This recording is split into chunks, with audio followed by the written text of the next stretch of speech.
7 দিন অর্থাৎ 120 ঘন্টার বেশি সময় হয়ে গেলে কলকাতায় অবস্থানরত বাংলাদেশিরা যারা চিকিৎসার জন্য এই কলকাতার নিউ মার্কেট অঞ্চলে আছেন তাদের এখনো হোটেল সমস্যার সমাধান হয়নি। একের পর এক বাস এই মার্কেট স্ট্রিট অঞ্চলে নামছে, বাংলাদেশিরা নামছেন, হোটেলে হোটেলে ঘুরে বেড়াচ্ছেন, কেউ দিচ্ছেন না হোটেল, কারণ প্রশাসন থেকে বাধা দিয়েছে। আর সে কারণেই তারা পথে পথে ঘুরছে।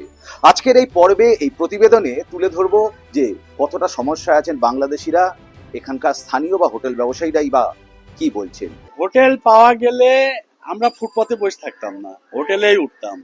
আর এত টাকা দেয় 30 টাকা ট্রেন ভাড়া, আর গাড়ি ভাড়া আছে 5,000 টাকা। তা আমি 5,000 টাকা খরচ করে গাড়ি খুঁজছি। হোটেল পাতাম তাহলে তো 30 টাকা ট্রেন দিয়ে সকালে চলে যেতে পারতাম।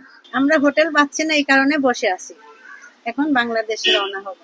আমার দেশে বাংলাদেশে আসছে, পেশেন্টলি আসে, কোথায় যাবে, কোথায় থাকবে, কিভাবে থাকবে, হঠাৎ করে হোটেল বন্ধ করা উচিত নাই। এটা টাইম দেওয়া উচিত ছিল।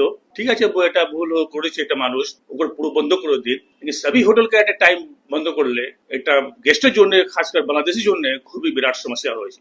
তবে নিউ মার্কেটের এই ব্যবসায়ী বা এইখানকার অবস্থানরত বাংলাদেশিরা যখন সমস্যায় জর্জরিত, তখন অন্য চিত্র কলকাতার হসপিটাল পাড়া বা যাকে মুকুন্দপুর বলা হয়, সেখানের হোটেলেও কিন্তু পড়েছে নোটিশ। তবে স্থানীয়দের কথা যে নোটিশ দিলেও পুলিশের তরফ থেকে বলা হয়নি যে যাত্রীদের বা অতিথিদের রাখা যাবে না।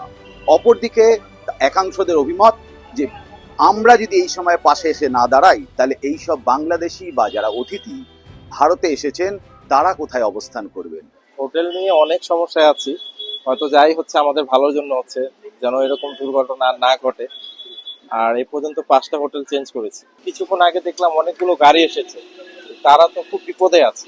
এখান থেকে সবে বাংলাদেশে যারা আসে এখানে আশেপাশে থাকতে পছন্দ করে, এখান থেকে সবকিছু কাছাকাছি। অন্য জায়গায় থাকতে গেলে আমাদের মেনলি প্রবলেমটা হচ্ছে খাওয়ার সমস্যাটা হয়ে যায়, সেখানে আমাদের বাংলাদেশি খাবারটা পাওয়া যায় না বা বাংলাদেশের স্বাদ পাওয়া যায় না। এখানে এমনি টুরিস্ট নেই, মোর দেন 250 হোটেল এখানে বন্ধ আছে, ঠিক আছে না? যত টুরিস্ট এখানে আসছে সব রাস্তার উপরে, কেউ ভয় নিচ্ছে না। কোনো একটা দুটা খুলে রেখেছে, চড়িয়ে নুকিয়ে নিচ্ছে, সেটা কথা আলাদা। এমনি অফিসিয়ালি সব হোটেল গুলো সব বন্ধ আছে। টুরিস্ট যে হ্যারাসমেন্ট আছে, একটা মেসেজ যাবে, ব্যাড মেসেজ যাবে টুরিস্টের জন্য। গভর্নমেন্ট দেখুক কোনটা ঠিক আছে কোনটা ঠিক নেই, কেটা চালাতে পারে, একটু সময় দিতে বলেন। 2 মাস 3 মাস ঠিক করবে, সে মধ্যেই ঠিক করে যেটা থাকবে সেটা রানি।